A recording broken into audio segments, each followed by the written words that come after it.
তাহলে আগে মুখ্যমন্ত্রীকে সরে যেতে হবে, তবে না সাফাই হবে। মাথায় মুখ্যমন্ত্রী বসিয়ে সেই দপ্তর আপনি সাফাই করবেন কি করে ভাই? আপনি তো আপনার কথা অনুযায়ী বলছি, যদি সাফাই করতে হয় স্বাস্থ্য দপ্তর, তাহলে আগে স্বাস্থ্য দপ্তরের যে মন্ত্রী তাকে সরে যেতে হবে। আর আপনি যে কথা বলছেন সেটা বাংলার মুখ্যমন্ত্রীর কথা কিনা আপনাকে বলতে হবে। সেটা মুখ্যমন্ত্রী কথা না খোকাবাবুর কথা, কোন কথাটা আপনি বলছেন সেটা বলতে হবে। হ্যাঁ, সবই তো এখানে বাইনারি হয়। এখানে বন্যার চোখ আছে, বন্যা যে চোখ দিয়ে দেখে তাতে তৃণমূল বাদ দিয়ে সব যে বাড়িগুলো আছে সেগুলোতে জল ঢোকে, সেগুলোকে ভেঙে দেওয়া হয়।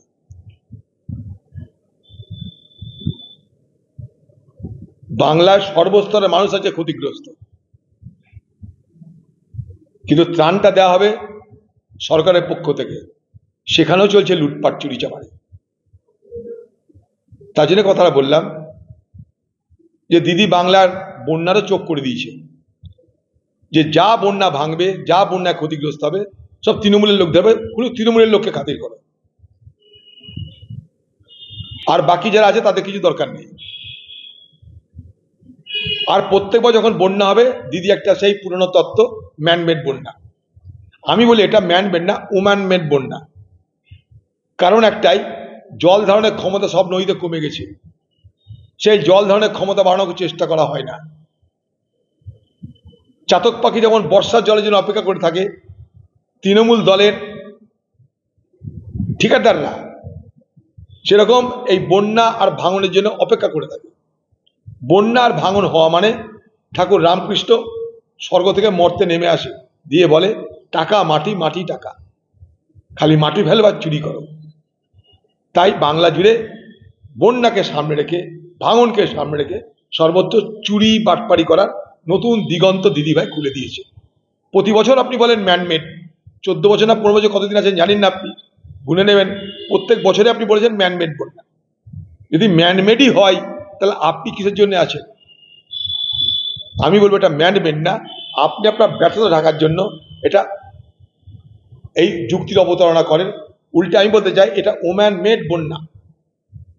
দেখুন, জুনিয়র ডাক্তার যারা, তারা সবসময় কিন্তু সবকিছু আলোচনার মাধ্যমে সমাধান করতে চাইছে, আর বাংলার মুখ্যমন্ত্রী সমাধানের জায়গায় সংঘর্ষ করতে চাইছে। জুনিয়র ডাক্তাররা চাইছে কোঅপারেশন, বাংলার মুখ্যমন্ত্রী চাইছে কনফ্রন্টেশন। 1 মাসের উপরে ভুগিয়ে ভুগিয়ে ভুগিয়ে ভুগিয়ে নানা রকমের ষড়যন্ত্র করে ব্যর্থ হয়ে পশ্চিমবঙ্গের তৃণমূল নেত্রী এবং মুখ্যমন্ত্রী মমতা ব্যানার্জি তার বাড়িতে আলোচনা ডাকলেন। আমরা সব নাটক দেখলাম,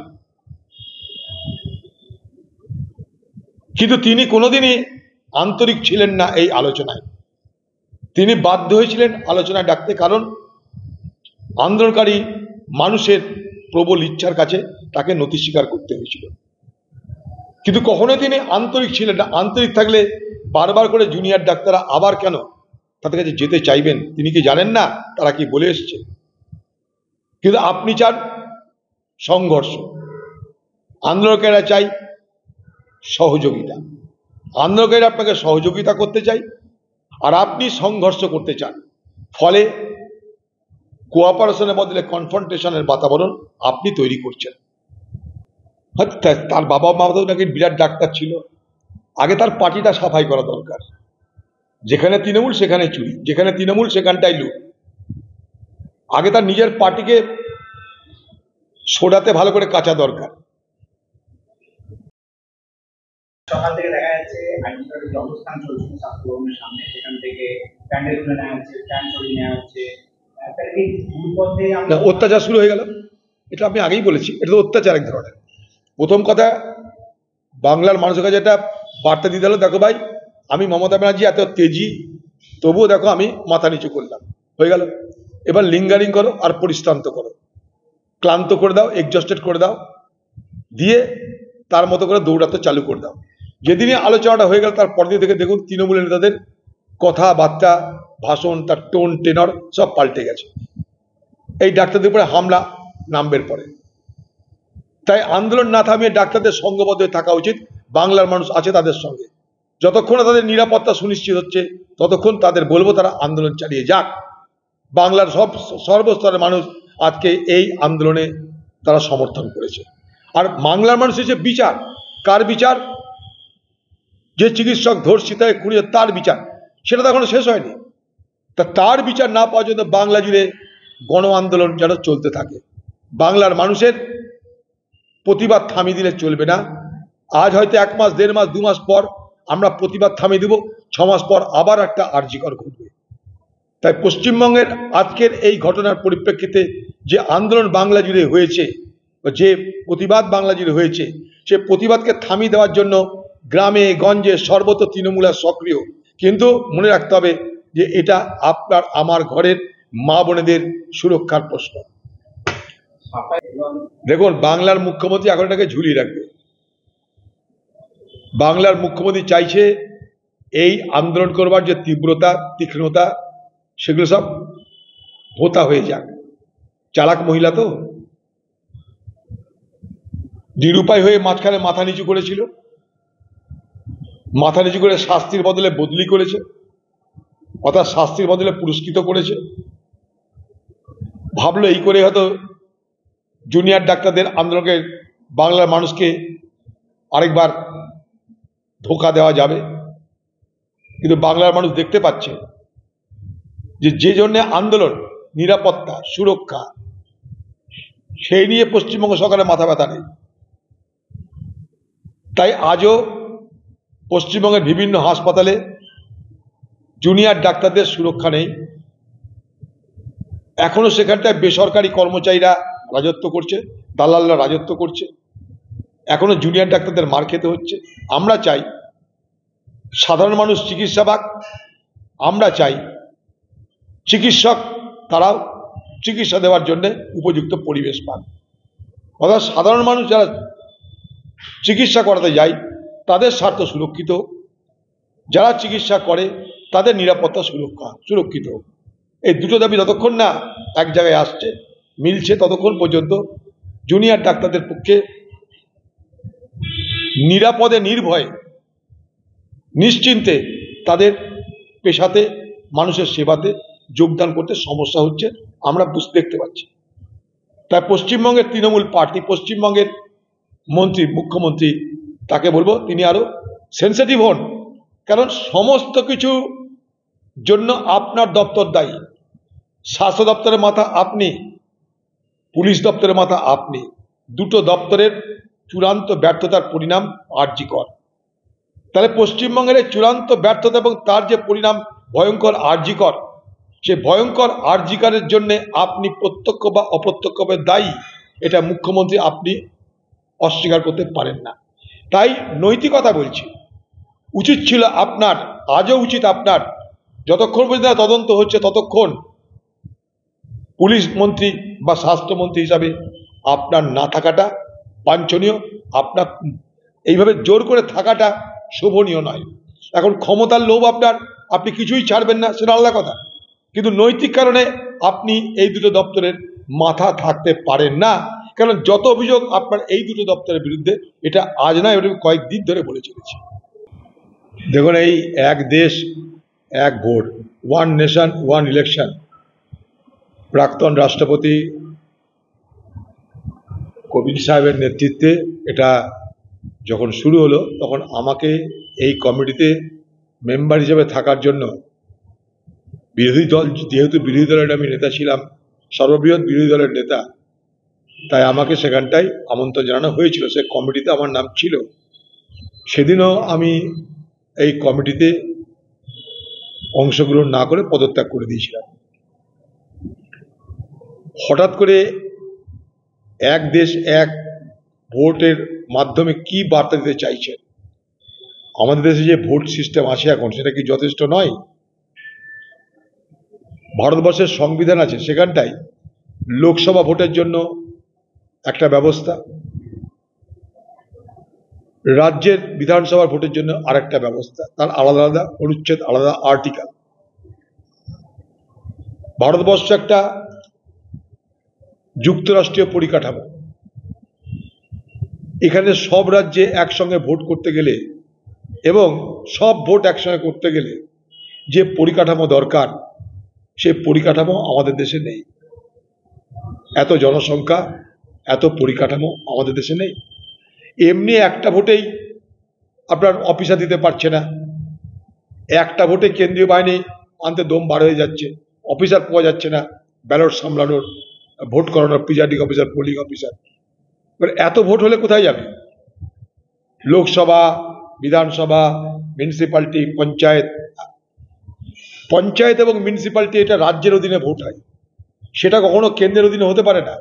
অর্থাৎ যুক্তরাষ্ট্রীয় যে পরিকাঠামোটা আছে আমাদের দেশে, রাজ্যে তার দায়িত্ব, কেন্দ্র তার দায়িত্ব, এই যে ভাগ, সেই জায়গাটাকে কিন্তু আমরা ধরে রাখতে পারবো না। অর্থাৎ ভারতবর্ষের সংবিধানের যেটা মূল ভিত্তি, যুক্তরাষ্ট্রীয় ব্যবস্থা, ফেডারেল স্ট্রাকচার, সেই যুক্তরাষ্ট্রীয় ব্যবস্থার জন্য এটা খুব বিপজ্জনক হবে বলে আমরা মনে করি। সেই সঙ্গে হঠাৎ এখন ওয়ান নেশন ওয়ান ইলেকশন কি আমাদের সব সমস্যার সমাধান করবে? বরং ওয়ান নেশন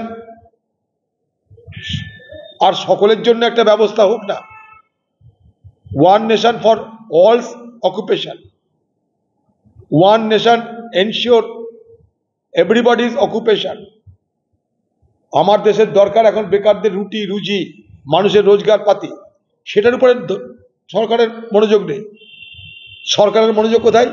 একটা এমন স্লোগান দাও না লোকে বুঝবে না আমাদের প্রয়োজন, কিন্তু বাজারে একটা হল্লা হবে, যখন আর সব আলোচনা বাজারে বন্ধ হয়ে যাবে। ঠিক একইভাবে কিছুদিন আগে এখানে ওয়াকফ বোর্ড, ওয়াকফ আইন নিয়ে এলো। কোনো প্রয়োজন নেই এগুলো, আমাদের দেশে ওয়াকফ বোর্ড যেমন চলছে, সেখানেও কেন্দ্রের হস্তক্ষেপ দরকার।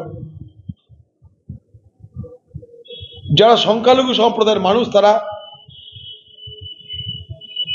উপরওয়ালার জন্য, আল্লাহ তাআলার জন্য সম্পত্তি উৎসর্গ করে, সেটা হচ্ছে ওয়াকফ সম্পত্তি। সেই সম্পত্তি কি হবে না হবে সমাজ ঠিক করে, ওয়াকফ বোর্ড তার জন্য আছে। সেখানেও সরকারের মাথা ব্যথা।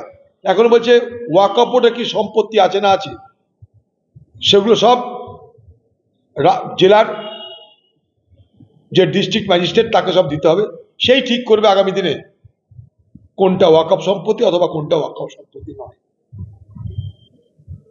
অর্থাৎ ধর্মীয় সম্প্রদায়ের জন্য যেটা তাদের নিজেদের মতন করে যে একটা সম্পত্তি, যেমন হিন্দুদের দেবত্ব সম্পত্তি, সেরকম মুসলমানদেরও ওয়াকফ সম্পত্তি।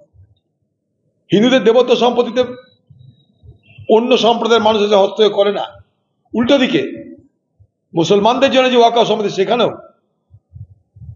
অন্য সম্প্রদায়ের মানুষকে হস্তক্ষেপ করতে পারে না। সেখানটাই ডিএম ঢুকে যাচ্ছে, সেখানটাই সরকারি অফিসার ঢুকে যাবে, সেখানটাই পার্টি ঢুকবে, সেখানে মহিলাকে দিতে হবে, নানা রকমের ফ্যাকড়াবাজি করে গোটা ওয়াকফ যে সিস্টেমটা আছে আমাদের দেশে, ওয়াকফ সম্পত্তির উপরে তারা হস্তক্ষেপ করতে চাইছে। একদিকে কেন্দ্র, তারা ওয়াকফ বোর্ড নিয়ে ভাবে না। ওয়াকফ বোর্ডগুলো কি করে শক্তিশালী হবে, ওয়াকফ বোর্ডের সম্পত্তি কি করে বাড়বে, তার জন্য মাথা ব্যথা নেই। উল্টো দিকে রাজ্যেও মুসলমান মুসলমান মুসলমান নামে ভোট হয়, অথচ রাজ্যের ওয়াকফ সম্পত্তি লুট হয়ে যাচ্ছে। রাজ্যের ওয়াকফ সম্পত্তি করে তথ্য পশ্চিমবঙ্গ সরকার দিতে পারে না। বলুন পশ্চিমবঙ্গের ওয়াকফ সম্পত্তি কত, রাজ্য বলতে পারবে না। পশ্চিমবঙ্গের ওয়াকফ সম্পত্তি থেকে রাজ্যে রোজগার হয় কত, বলতে পারবে না। পশ্চিমবঙ্গের ওয়াকফ সম্পত্তি কোথায় কিভাবে খরচ হয়, রাজ্যের কাছে যখন হিসাব আছে নেই। এবং ওয়াকফ সম্পত্তিগুলো বেআইনিভাবে বিপথে, একটা বড় অংশের ওয়াকফ সম্পত্তি যারা প্রমোটার, তাদের কাছে চলে যাচ্ছে, সরকারের মাথা ব্যথা নাই। তাই যেগুলো নিয়ে মাথা ব্যথা করা দরকার সেখানে মাথা ব্যথা না করে, যেখানে যা প্রয়োজন নেই সেখানেই মাথা ব্যথা করার প্রবণতা বেশি, সে কেন্দ্রেরও রাজ্যেরও। আজকে তাই ওয়াকফ যে আইন আনা হয়েছে, যে আইন পার্লামেন্টে কংগ্রেস দলের বিরোধিতার কারণে সরকার বাধ্য হয়েছে যে এই আইনটাকে পাস না করিয়ে জয়েন্ট পার্লামেন্টারি কমিটি, যৌথ পার্লামেন্টারি কমিটির কাছে পাঠিয়ে দেওয়া, এবং সরকারকে বাধ্য করা হয়েছে সিদ্ধান্ত না নেওয়ার। আজকে আমরা তার প্রতিবাদে পশ্চিমবঙ্গ প্রদেশ কংগ্রেস রাজভবন অভিযান করে এই ওয়াকফ আইন এনে ধর্মীয় ক্ষেত্রে কোনো রকম হস্তক্ষেপ করা যাবে না, সেই মর্মে আমরা আজকে প্রদেশ কংগ্রেসের পক্ষ থেকে রাজভবনে ডেপুটেশন দিচ্ছি।